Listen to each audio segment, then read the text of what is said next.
영적인 공동체를 가까이 해야 하겠습니다. 영적 공동체. 우리는 영적 공동체, 믿음의 백성들, 하나님의 말씀이 중심되고 기도로 함께 연락하고 성령으로 하나 된 영적인 공동체와 가까이 하게 될 때에 우리 믿음이 더욱더 안전하게 성장을 하게 되고 우리의 삶이 복되고 하나님의 산 역사를 함께 이루어 가리라 믿습니다. 하나님의 언약들이 하나님의 영적인 공동체와 함께 이루어져 간다는 것을 기억하십시오. 야곱의 네 번째 아들 유다에 대한 이야기입니다. 유다는 어찌된 일인지 영적 공동체와 떨어진 이방과 가까이하여 살았습니다. 1절에 그 후에 유다가 자기 형제들로부터 떠나 내려가서 아둘람 사람 히라와 가까이 하니라. 유다가 자기 형제들로부터 떠났다. 그리고 내려갔다. 하나님과 함께 가까이 믿음의 은혜의 삶으로 살아야 될 유다가 내려가서 세상으로 내려간 거죠. 그 원주민들, 가나안 사람들과 함께 가까이 살게 되었습니다. 유다의 이 삶의 모습은 뭔가 불안감을 주고 있습니다. 아니나 다를까 그는 이방 여인을 맞아들이고 이방 여인을 통해서 세 아들을 낳았습니다. 2절과 5절, 2절에서 5절까지 유다가 거기서 가나안 사람 수아라는 자의 딸을 보고 그를 데리고 동침하니 3절 그가 임신하여 아들을 낳으며 유다가 그의 이름을 에리라 하니라. 4절 그가 다시 임신하여 아들을 낳고 그의 이름을 오나니라 하고 5절 그가 또다시 아들을 낳고 그의 이름을 셀라라 하니라. 그가 셀라를 낳을 때에 유다는 거십에 있었더라. 유다는 이방 여인 하나님의 언약의 백성의 본분과 신분과 그 부르심을 저버리고 가나안 원주민 토인들에게 가서 살았고 또 심지어는 그들의 여인들을 아내로 맞이하여서 아들을 낳고 가정을 꾸리게 된 것이죠. 그리고 유다는 거십에 있었더라. 거십이라는 곳은 원래 뜻은 거짓의 성읍, 거짓된 그런 뜻입니다. 불량 마을이란 뜻이죠. 사람들이 믿지 못하고 사람들이 그를 인정하지 못하는 그곳에 가서 유다가 살았다라는 것이죠. 명모 삼천지교라는 말이 있습니다. 그 환경이 굉장히 중요한 거죠. 특별히 자라나는 다음 세대 자녀들에게는 환경이 너무 중요하죠. 선생님 집안에 선생님 나고 의사 집안에 의사 난다는 말이 있죠. 특히 그의 부모 중에 어머니의 역할이 굉장히 중요하죠.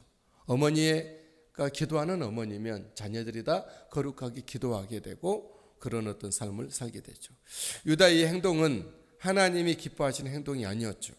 하나님은 아브라함 때부터 가나안 족속과 혼인을 금하셨습니다. 그래서 아브라함도 자기 아내를 자기 친족에서 또 아브라함의 아들 이삭도 자기 친족에서 야곱도 역시 마찬가지 자기 친족에 가서 아내를 얻게 되는 거예요. 하나님 언약의 사람들의 가정은 이처럼 세상적인 어떤 세상의 정욕적인 사람들이 아니라 하나님의 거룩한 말씀을 가진 의롭고 복된 사람들이 그들의 가정을 함께 팀을 이루어서 거룩한 자녀들을 낳고 양육시켰다고 하는 것이죠. 하지만 유다는 하나님의 영적인 공동체를 멀리 떠나서 가나안 족속 내려가서 가나안 여인을 아내로 삼고 또 그 가나안 여인을 통해서 아들을 낳고 그 가나안 여인을 통해서 난 아들들은 누구의 영향을 받겠습니까? 가까이는 자기 가나안 여인의 하나님을 모르는 여인의 영향을 받았고 그 주변 거짓의 땅 불량 마을 거기서 자녀들이 영향을 받게 되었다는 것이죠. 여러분 우리 하나님은 가나안 사람 자체를 경멸하시는 것이 아닙니다. 그들이 가지고 있는 풍습 때문에 하나님이 없는 문화, 영적이지 않는 문화, 세속적인 문화 하나님 앞에 늘 기도하고 기도로 시간을 보내고 하나님의 뜻을 탐색하며 하나님의 뜻을 이루어가는 그런 문화가 아닌 세상대로 살아가는 문화를 하나님께서는 하나님의 백성들에게 접목이 될까 봐 염려하셨던 것이죠. 저 여러분들은 우리들이 경계하고 조심할 것은 우리 안에 이방 문화가 들어오는 것입니다. 오늘날 스마트폰이라든가 여러 가지를 통해서 얼마든지 안방으로 우리 개인의 마음으로 우리 영으로 많이 들어오게 되는데 그걸 잘 관리하고 차단할 만한 능력이 있어야 됩니다. 스마트폰을 없애는 것이 좋지만 없앨 수 없다 그러면 그것을 어떻게 해석하는지 해석하는 능력, 그것을 영적으로 믿음으로 그것을 다 온전히 관리할 수 있는 관리력이 사람들에게 필요하죠. 그러나 대부분의 많은 사람들은, 특히 아이들은 그럴 만한 능력이 없죠. 거의 빠져들고 그 영향을 받게 되고 그런 사람이 되고 마는 것이죠. 우리 믿음의 사람들이 생각할 것은 하나님의 언약이 내 안에 살아있도록, 하나님의 언약이 나를 지배하도록 해야 할 것입니다. 하나님의 언약의 사람인 우리는 영적인 공동체에 있는 것이 가장 좋고 안전하고 그곳에서 하나님의 선한 영향력을 받게 되리라 믿습니다. 가나안 여인을 아내로 맞은 유다의 가정은 복되지 못했습니다. 결혼한 장남이 하나님 보시기에 악하여서 죽게 됩니다. 6절 유다가 장자 엘을 위하여 아내를 데려오니 그의 이름은 다말이더라. 유다의 장자 엘이 여호와가 보시기에 악함으로 여호와께서 그를 죽이신, 하나님 보시기에 그 아들이 악한 것이죠. 왜 유다의 장남이 하나님 보시기에 악했을까요? 성경에는 따로 언급하고 있지 않지만 제 생각에는 그의 어머니 영향, 이방 여인, 가나안 여인, 어머니 영향을 받아서 장자 엘이 악하게 행했다고 생각이 됩니다. 그리고 둘째 아들도 문제가 있어요. 장자의 씨를 줘야 되는지 율법, 하나님의 뜻, 언약의 율법이라도 하나님의 언약의 정서에 의해서 그 장남에게 반드시 씨가 있어야 되잖아요. 하나님 언약은 장자에게 흘러가고 있기 때문에.